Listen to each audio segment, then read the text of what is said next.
Welcome to Channel's Business Global with me, Juliana Olayinka, from our studios here in London. Over the next half an hour, we'll be looking beyond the business headlines by giving you in-depth perspective on the stories that are affecting all of us. Coming up on today's show, Monday marks the next stage of the easing of restrictions in England. For the first time this year, British diners will be able to eat inside of a restaurant and hug their loved ones. I'll be speaking about this monumental step with Eniola Medupan, co-founder of the popular Nigerian restaurant and bar, Enish. And COVID-19 sparked widespread growth in sub-Saharan e-commerce. With a global recovery underway, the question now is, can that growth be sustained? I'll be putting that question and a lot more to Mulai Tabore, the CEO of Africrea. He'll be joining me from Abidjan. Then later, I'll be reporting on the biggest company news stories of the week. But first, let's start the show with business news from here in the UK, where on Wednesday, the Office for National Statistics revealed that the UK economy contracted 1.5% in the first quarter of 2021, slightly ahead of City forecasts of a 1.6% drop. Growth during the month of March rebounded by 2.1%, providing further evidence that the economy is moving in the right direction at significant pace.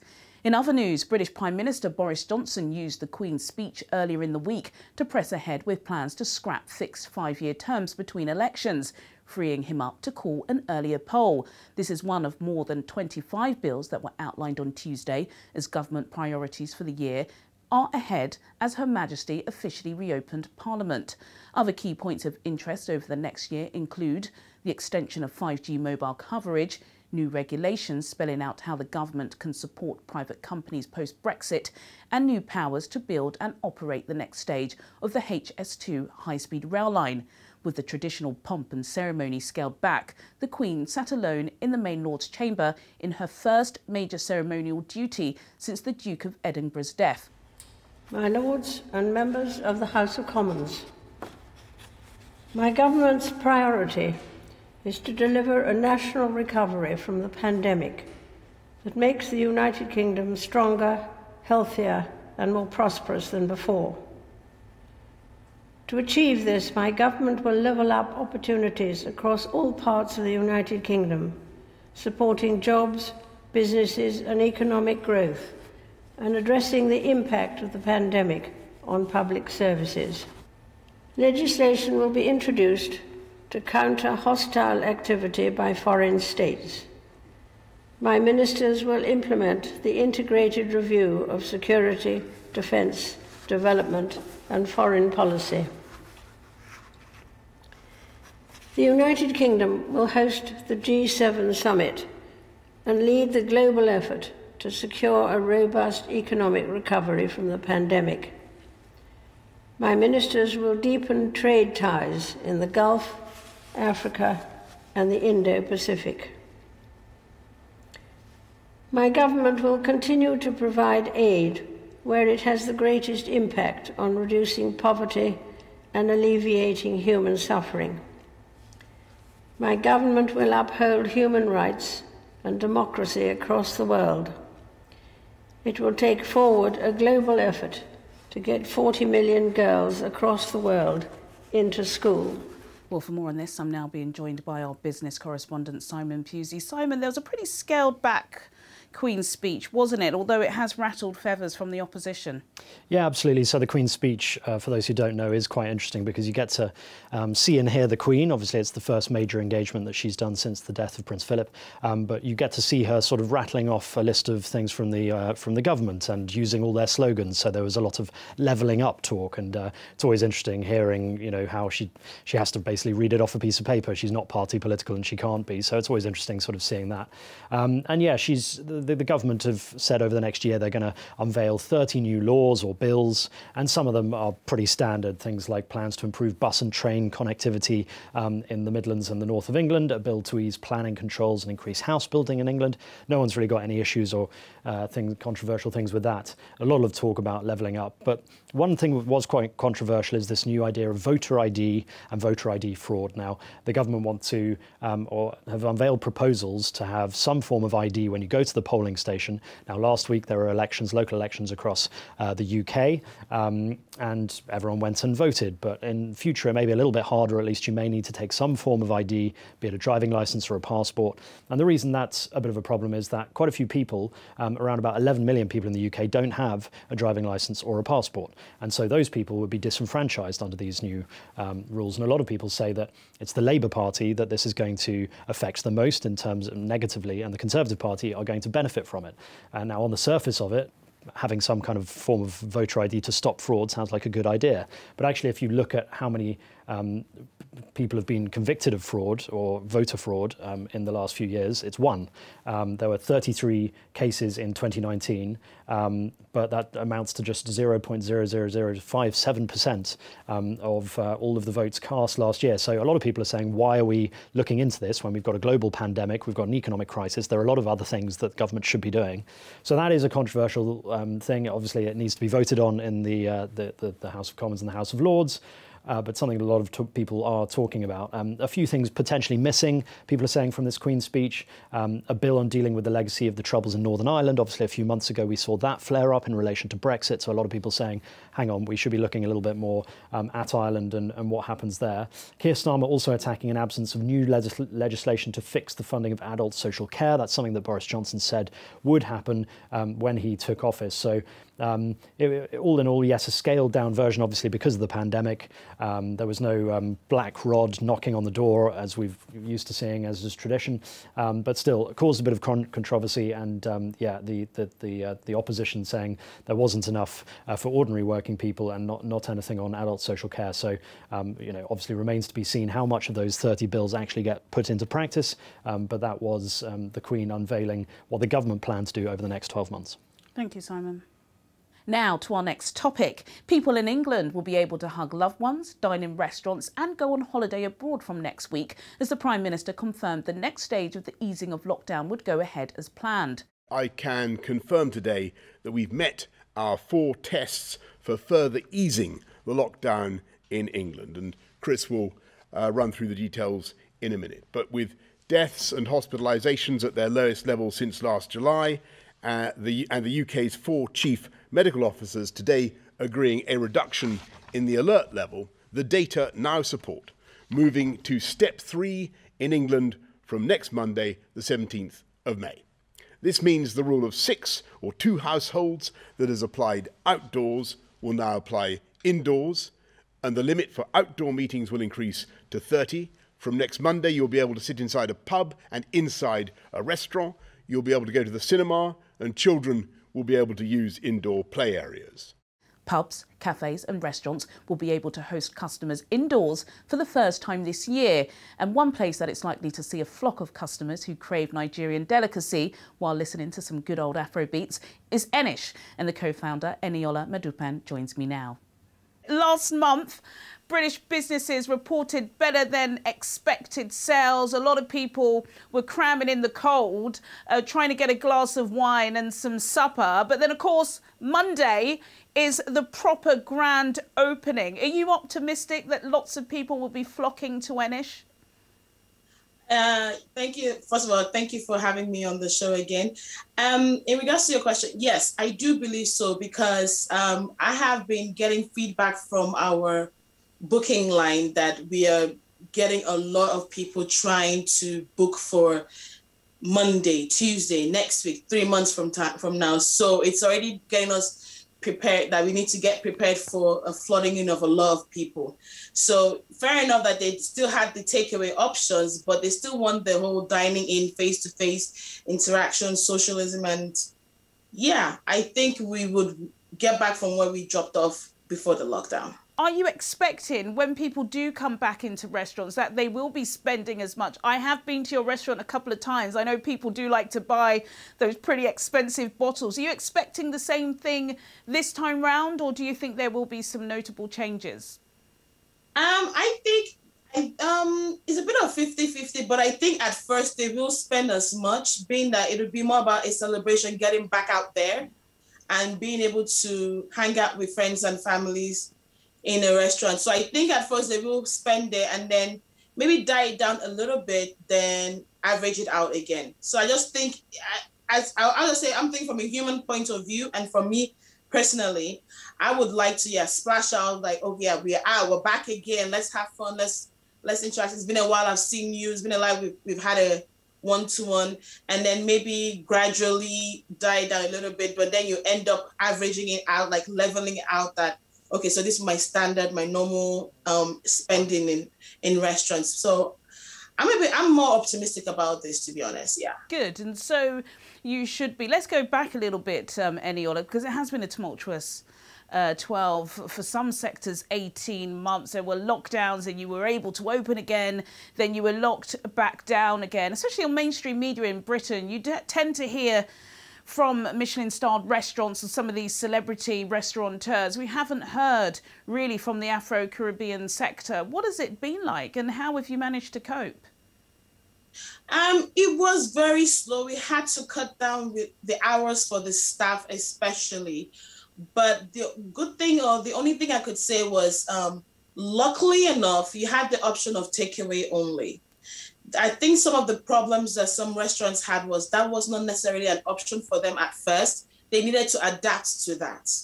We were already doing takeaway and eat in, so we just kind of like focus all our energy on the takeaway instead. That being said, you still kind of have the same number of staff in the kitchen, but then you have less staff outside because you really don't want to have a crowd of people. And but with the takeaway, it did help out a lot. It helped us balance things and help us keep the business afloat as well. What's your vision now for Enish over the next couple of years? Like I said at the top, you have had a lot of celebrity faces celebrate your restaurant. Has the pandemic and the lockdown made you reevaluate what you want the restaurant to be? Because I know you are offering kind of like a bar party service too now, aren't you? Yeah. If anything, I would say it's actually now encouraging us to even expand even more, because now that people want to actually go out and hang out some more, so we need to be able to give them more places they can hang out at. So I would say ours is more into expansions. And that being said, we're actually opening another branch in Camberwell very soon. And, you know, we have the Enish Dubai, and then we're opening a second one in Dubai as well. So the expansion part is what we are actually focusing on. Absolutely. I do love a Channels Business Global exclusive. I think I got a little one there. Before I let you go, another massive topic in the media, Eniola, has been about staff shortages. A lot of hospitality sector bosses have complained that so many staff just don't want to come back. You know, furlough wasn't enough for them, Brexit issues, or they've just changed their sector. Are you suffering from the same issue? Not really, no. The reason I would say that is because we actually had, in the last 3 days, we've had staff meetings, and we had to break up our meetings into 3 sections because everyone that used to work with Enish before the pandemic still showed up for the meeting after the pandemic. So we couldn't have one meeting. We just had too many people in one space. So we had to break it down to 3. And I think that's because we are more like a family, as opposed to employer-employee relationship. That relationship still exists, but then we're more of a family, and we can have a one-to-one with them and find out what their needs are and what their problems are. So they found it much more comfortable staying with us. Some of them did get some side jobs, an extra job, but they still committed to coming back to Enish, hence the staff meeting and the attendance. So with the staff shortage, not necessarily. If anything, we are hiring more, but not because we lost some staff, but because we need more staff due to the expansion. Gosh, expansion, family support, good food, good music. Of course, you're going to be heading for a winner. And it's always nice to celebrate a successful Nigerian business in Britain. Eniola Madupan, co-founder of Enish Restaurant and Bar. Thank you so much for joining me on Channels Business Global. Thank you very much for having us. Thank you. Coming up on Channels Business Global, I'll be discussing the widespread growth of sub-Saharan Africa e-commerce with Malaye Tabore, the CEO of Africrea. See you after the break. Welcome back to Channels Business Global with me, Juliana Olayinka, from our studios here in London. In a moment, I'll be speaking with Malaya Tabore, but before then, here's some company news for you. Two prominent casinos in Sydney, Australia have agreed to make their gaming operations cashless in a bid to stamp out money laundering. The move comes after an inquiry earlier this year found it was likely that significant criminal activity had occurred at Crown Resorts casinos, owned by Australia's billionaire businessman James Packer. At the time, regulators ruled that the country's largest gaming and entertainment group was unsuitable for a gambling licence.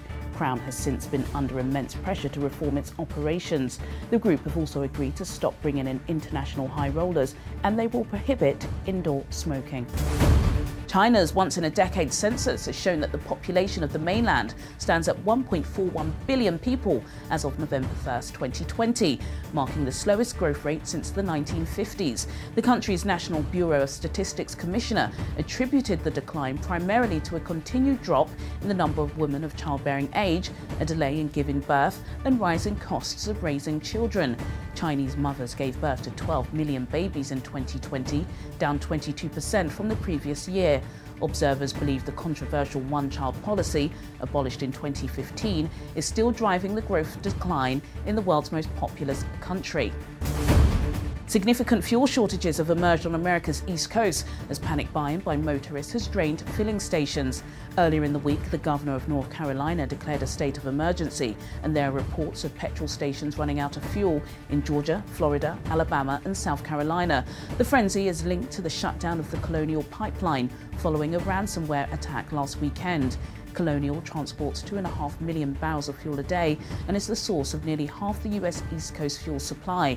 At one point, the price of petrol shot up to its highest level in nearly 7 years. Now to our next topic. COVID-19 has prompted widespread growth in sub-Saharan e-commerce, accelerated due to the global lockdowns. Some of the concerns about online shopping on the continent, though, include the high cost of broadband, limited digital training and a traditional preference of cash. However, e-commerce in the region saw significant success last year, suggesting that growth in this field could be sustained going forward. For more on this, I'm now being joined by Malaya Tabore, the CEO of Africrea and the founder of the all-in-one e-commerce solution platform, Anchor. He joins me now from Abidjan.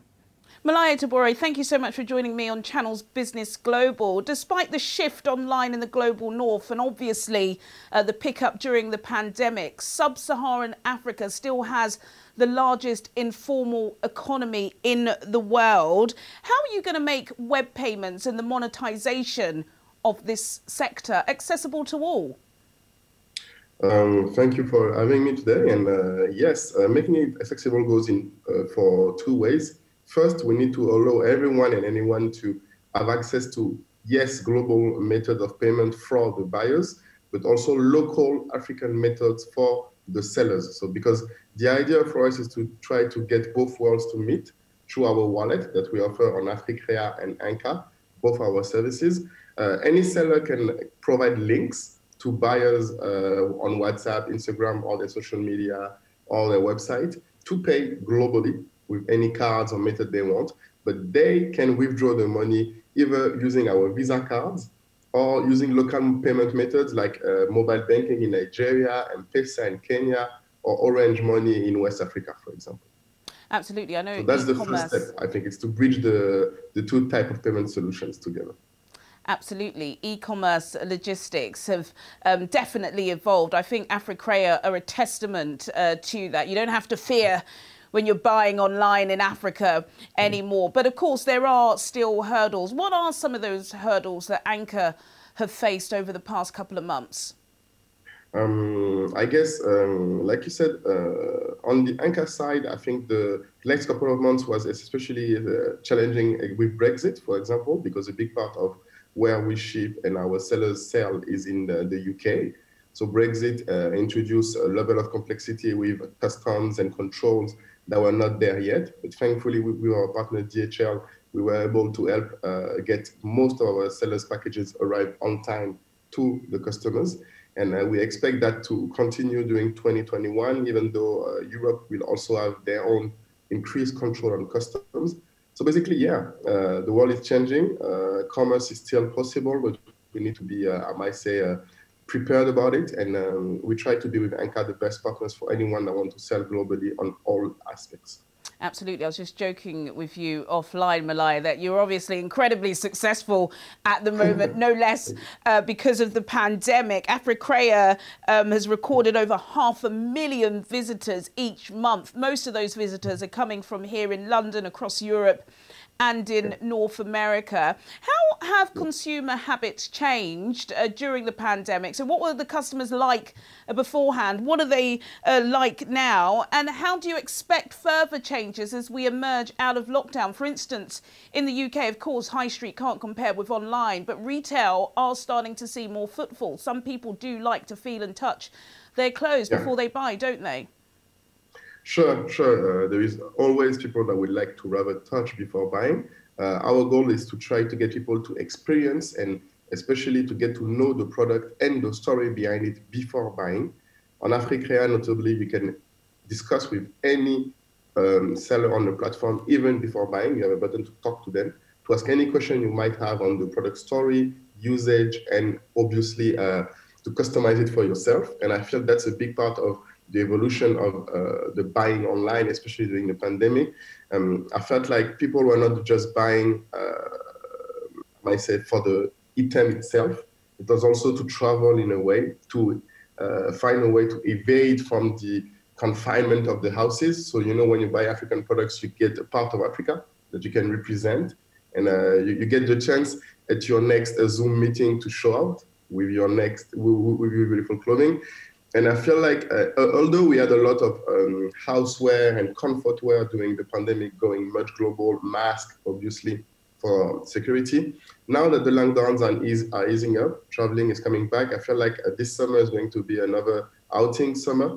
So we're going to go back to beautiful clothing that are breathing, colorful, probably like a lot of skirts, a lot of bright T-shirts, or of course, all the accessories that goes with it, to cover your hair or anything else. So pretty much, I hope we'll get back to a new normal, but thankfully, due to COVID, people now are more comfortable to buying without seeing, as long as they get the guarantee that they will receive their product and they can get an understanding of what they're buying it from and who they're buying it from. Absolutely. Bit of a PhD question. I apologise in advance, Malaya, but what is the vision of e-commerce in Africa? What is your vision? Because I know a lot of CEOs have changed their visions because of the pandemic. They've had to, you know, scratch their heads and come up with a new plan. Ours became more clear, I might say. From the beginning with Africrea, our goal was to make African culture just as popular as Japanese food or Latin culture with dancing, for example. That's the target, that's the goal. Africrea was the first step into it. And with Africa, we realized that sellers needed more support, and that the pandemic showed that. Like you asked me originally, they need support in getting payments. So thanks to our services, sellers can, even on WhatsApp, get someone to pay them from anywhere in the world, and then withdraw the money locally on the means they prefer. And the next step, like you said, is to fix the other issues. You know, shipping was the issue that everybody talked about. Now, thankfully, to DHL and the big community of sellers we have in the 47 of 54 African countries we are in, we get the best prices to ship anywhere in the world, probably better than if you were in the West. And I think it's going to keep growing. Anka is going to keep saving our sellers time, energy, and money. And if the African sellers manage to be the more efficient and the more reactive and more connected to the world, they're going definitely to take the global commerce scene by storm. That's the goal for us. Saving time, energy and money. Who wouldn't buy into that? Malaya Tabore, Africrea CEO and co-founder, as well as the founder of the new venture, Anka. Thanks so much for joining me on Channels Business Global. Thank you so much for having me. Thank you. Sadly, that's all we have time for today, but do get in touch with your comments and suggestions. I'll see you at the same time next week for more in-depth business analysis on Channels Business Global. Goodbye.